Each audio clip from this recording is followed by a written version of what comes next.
కేసీఆర్కు సిట్ నోటీసులు ఇవ్వడం అనేది ఆహ్వానించదగ్గ పరిణామం. కేసీఆర్కు తెలియకుండా గత ప్రభుత్వంలో ఏమీ జరగలేదు, ఏమీ జరగదు కూడా. ఇవన్నీ కూడా కేటీఆర్, హరీష్ రావు, కవిత, సంతోష్ రావు, ఇంకా వినోద్ రావు, ఇవన్నీ కూడా ఉత్సవ విగ్రహాలు. ఏమైనా కేసీఆర్ చెబితేనే ఏ పనైనా జరిగింది, ఏ డిపార్ట్మెంట్లో అయినా. ఇంకెందుకు గత ప్రభుత్వంలో పనిచేసిన మంత్రులు కూడా కేవలం కేసీఆర్ ఆదేశానుసారమే పనిచేసిన మాట వాస్తవం.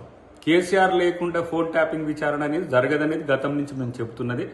ఊహించిందే జరిగింది. ఏ బీఆర్ఎస్ నాయకులు కేసీఆర్కు దగ్గరగా ఉన్న వాళ్ళు ఎవరైతే ఉన్నారో, ఎవరు కేసీఆర్కు దగ్గరైంది, కేటీఆర్ను విచారించినప్పుడు అదే, హరీష్ రావును విచారించినప్పుడు అదే, సంతోష్ రావును విచారించిన అదే, అధికారులను విచారించిన కేసీఆర్ పేరు చెప్పడం వల్లనే కేసీఆర్కు నోటీసులు వస్తున్న పరిస్థితి.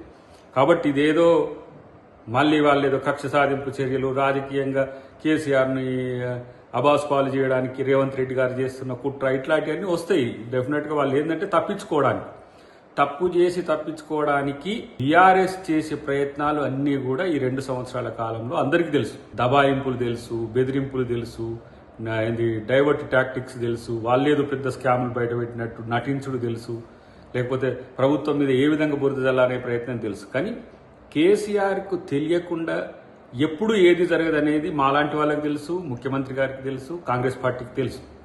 కాబట్టి ఇవాళ కేసీఆర్ నోటీస్ తీసుకున్న తర్వాత వాస్తవాలను చెబితే అది అన్నింటికీ మంచిది. ఎందుకంటే దానివల్ల కొన్ని కుటుంబాలు నాశనమైనవి, కొంతమంది అధికారుల జీవితాలు నాశనమైనవి, కొంతమంది రాజకీయ నాయకుల జీవితాల్లో ఒక అలజడి ఉంది.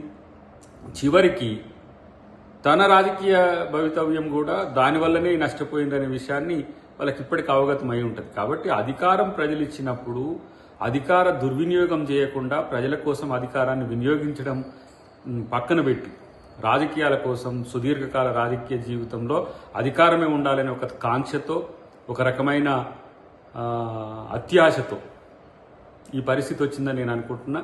దీనివల్ల భారతదేశంలో కూడా రాష్ట్ర ప్రభుత్వాలు చాలా ఆలోచించాల్సిన పరిస్థితి వస్తుంది. ట్యాపింగ్ల విషయంలో ఎంత జాగ్రత్తగా ఉండాలనో, ఐటీఏ ప్రకారము లేదంటే ట్రాయ్ నిబంధనల ప్రకారం మించి గనక చేస్తే ఎవరికైనా ఇలాంటి పరిస్థితులు వస్తాయి. దానివల్ల శిక్షలు, లేకపోతే జైళ్ళు, లేకపోతే అరెస్టులు, ఇవన్నీ సెకండరీ ఇష్యూ. కానీ ఎథికల్గా ఇలాంటి అంశాలు భారతదేశ ముఖ్యమంత్రులనే కాదు, భారతదేశ ప్రజల్లో ఒక ఎంత అసహనాన్ని కల్పిస్తున్నమాట వాస్తవం.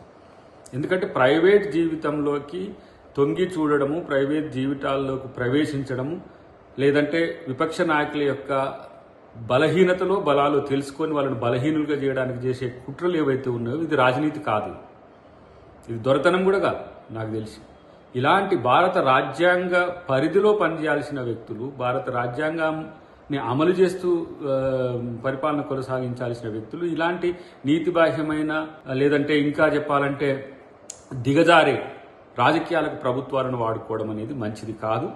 ఇది ప్రభుత్వంగా కాంగ్రెస్ పార్టీ దేశం మొత్తానికి ఇదొక దిక్సూచిగా ఉండాలి ఈ కేసు యొక్క వివరాలనే ఉద్దేశంతో ముఖ్యమంత్రి గారు దీని మీద సీరియస్గా తీసుకుని డెఫినెట్గా ఈ అంశంలో ముద్దాయిలు ఎంతటి వారైనా సరే శిక్షింపబడాలనేదే మాలాంటి వాళ్ళ యొక్క కోరిక. ఎందుకంటే తెలంగాణ ఉద్యమం, తెలంగాణ రాష్ట్రం త్యాగదనుల రాష్ట్రం, అమరవీరుల యొక్క త్యాగాల పునాదుల మీద వచ్చిన రాష్ట్రంలో ఇలాంటి నీతిబాహ్యమైన ఫోన్ ట్యాపింగ్లతో పాటు అధికార వాంఛ కోసం ఇష్టానుసారంగా దేన్నైనా ఏదైనా చేయవచ్చని ఎవరు కూడా భవిష్యత్తులో ప్రయత్నించడానికి కూడా భయపడేంతగా ఉండాల్సిన అవసరం ఉందని చెప్పి మేము భావిస్తున్నాం.